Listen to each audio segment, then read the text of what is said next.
Meghan Markle is being sued for defamation by her half-sister, Samantha, who says that Markle lied in her interview with Oprah Winfrey that so many of us saw, and in that biography by her toady, Omid Scobie, or whatever his name is, when she said she grew up in really tough, battling circumstances as an only child, when in fact she had two half-siblings. Here's a photo of Samantha, that half-sibling, holding baby Meghan. Now, what is Meghan's excuse for telling this porky?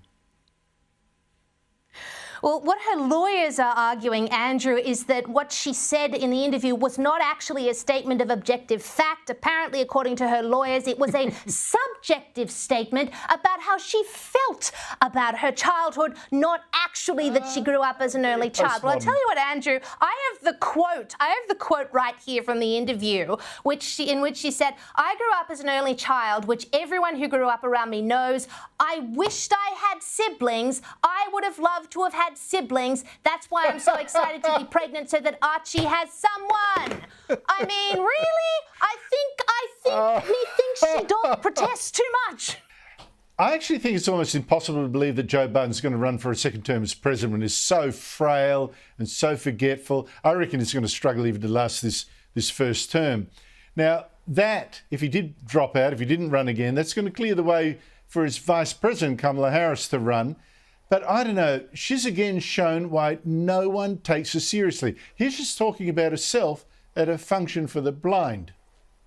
Good afternoon. I want to welcome these leaders for coming in to have this very important discussion about some of the most pressing issues of our time. I am Kamala Harris. My pronouns are she and her. I am a woman sitting at the table wearing a blue suit.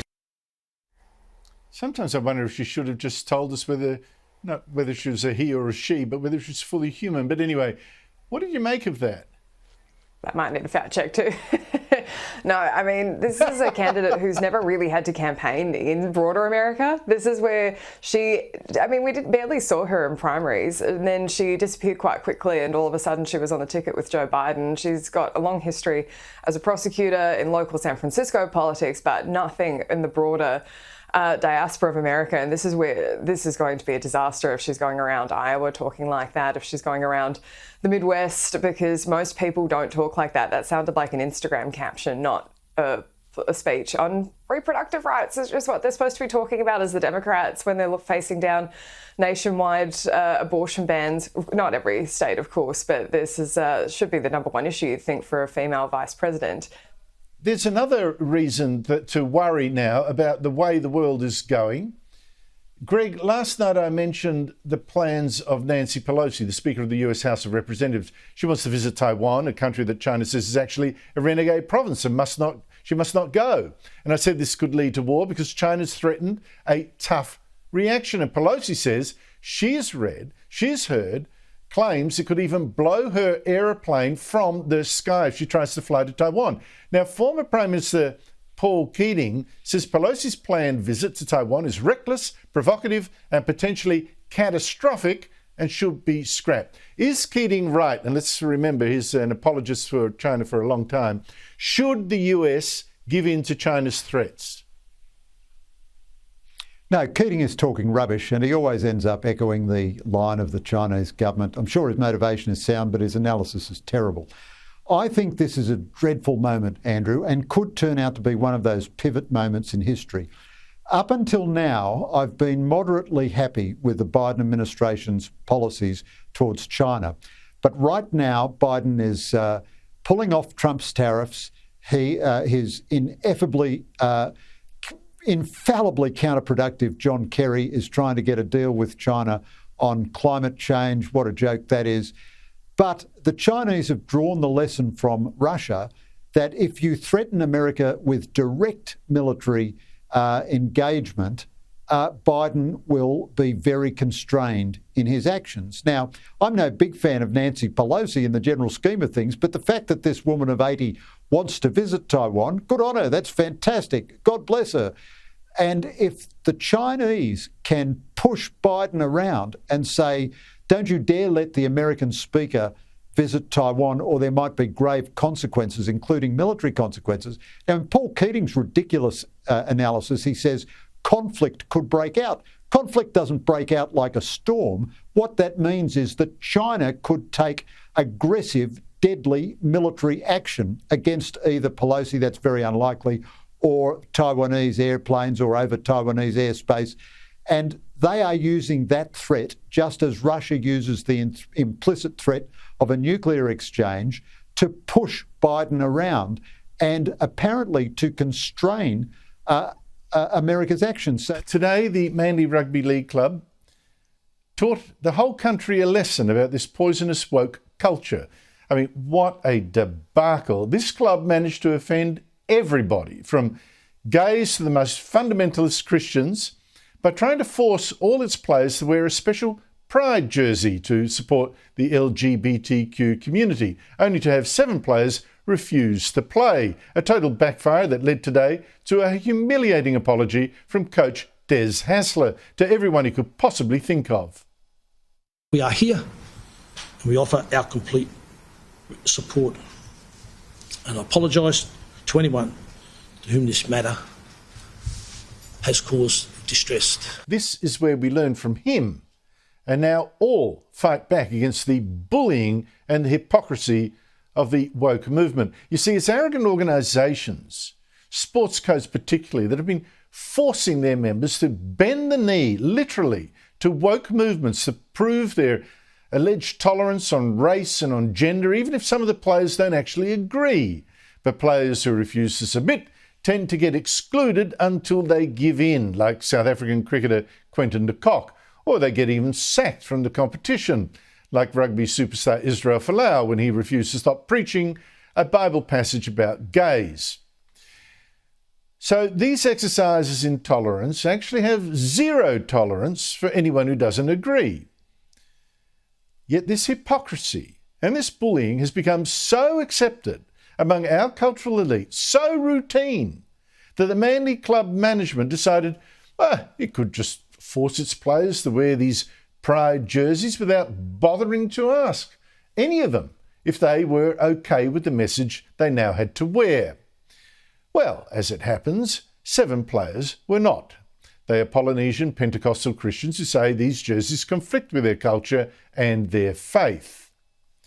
Now, you don't have to agree with their take on Christianity. I mean, I don't. I thought Christians love. And you could also say there's a problem with these guys' Polynesian culture if it's that down on gays. You could even wonder why these players don't also have a problem with club sponsors like the PointsBet gambling company or Asahi Beer. But that is what these players say they believe, and they believe it sincerely. And the question is, if this whole exercise is about tolerance, where is the tolerance to them? And the answer, of course, is there's none. Let me finish with one quick point that illustrates exactly the problem obvious with this government already. Dazzled by ideology, blind to reality. Last night, the brilliant Jacinta Price gave her first speech as a national senator and blasted this new Labor government's decision to scrap the cashless debit card that's given to people who are on welfare in vulnerable communities, so that welfare payment on that card, it can't be spent on alcohol or gambling. Card won't work. And Price also attacked the Northern Territory Labor government's insane decision to scrap alcohol bans in Aboriginal communities. The news that grog bans will be lifted on dry communities, allowing the scourge of alcoholism and the violence that accompanies it free rein. Coupled with this, the removal of the cashless debit card that allowed countless families on welfare to feed their children rather than seeing their money claimed by kinship demand from alcoholics, substance abusers and gamblers in their own family group. I could not offer 2 more appalling examples of legislation pushed by left-wing elites that are guaranteed to worsen the lives of Indigenous people. Yet at the same time, we spend days and weeks each year recognising Aboriginal Australia in many ways. in symbolic gestures that fail to push the needle 1 micromillimetre toward improving the lives of the most marginalised in any genuine way.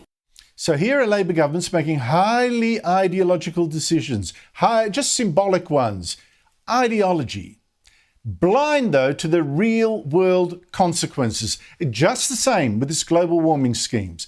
Well, today the Prime Minister was asked by Opposition Leader Peter Dutton why he'd scrapped this cashless debit card. And he gave this ludicrous answer. We did so because of the impact that it had on a part of privatising the welfare system, whereby for the first time we had a welfare system that was paying a private company to engage in activity with profit motive, and which was resulting in, as well, issues being imposed on communities and on individuals without them having any say in that. It also seems to me, though, Paul, that the Liberals under Peter Dutton have not yet found their confidence or settled their approach. You know, I don't even know if they're going to be aggressive or not. Are they going to fight things on principle like the Aboriginal-only advisory parliament? I don't know. Has Peter Dutton not yet found his line and length? No, I think Peter Dutton is following a very deliberate and very considered tactic. His approach at this stage is to keep the party together. He knows there are significant divisions in the party on a range of issues. He wants to pick and select the issues on which he takes on the Albanese government, but he wants, in the initial stage, to let the government govern. Let the government be exposed, let its own difficulties and problems be exposed. Peter Dutton feels that he's got time on his side to have a look at the government's weaknesses and come in and then attack them. But he wants to avoid any immediate declaration of war, particularly on issues like climate change. Now, what is happening in New Zealand keeps astonishing me. It's sinister new race politics. It's new health fascism. It's harsh lockdowns. It's draconian plans to fight global warming by taxing cattle burps. And now the latest sign of authoritarianism. It's planned to ban smoking for future generations. A plan now urged in Australia too. Here is New Zealand's Associate Health Minister explaining the end of the freedom to smoke in New Zealand, even in private. We are legislating for a smoke-free generation by making it an offence to sell or supply tobacco products to those aged 14 when the law comes into effect. As they age, they and future generations will never legally be able to purchase tobacco, because the truth is there is no safe age to start smoking. The way it works is each year goes by, the ban extends to older people. So if you're 14 now, you'll never be able to legally buy cigarettes in New Zealand. Now, you may be like me, you loathe smoking, support bans on smokers stinking up your air. But this ban takes government bullying to a disturbing new level.